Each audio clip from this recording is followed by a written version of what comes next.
Branding your support portal is essential for building trust. In this video, we'll walk through how to map a custom domain in Zoho Desk so your customers can access support through your own branded URL. Using a custom domain enhances your brand credibility, provides a consistent user experience, and makes your support portal more professional and accessible. Only administrators can configure domain settings.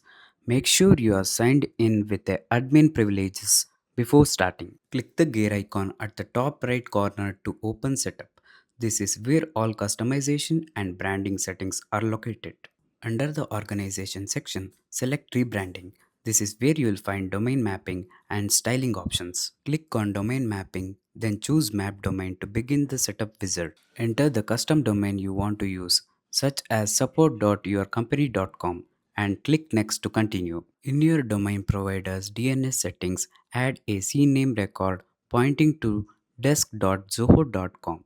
DNS propagation may take up to 24 hours. Once the DNS record is recognized, return to Zoho Desk, verify the setup, and click Save. Your Help Center will now run on your fully branded domain. Mapping a custom domain is a simple but powerful way to strengthen your brand and deliver a seamless customer experience. With just a few steps, you can transform your Zoho Desk portal into a fully branded support hub.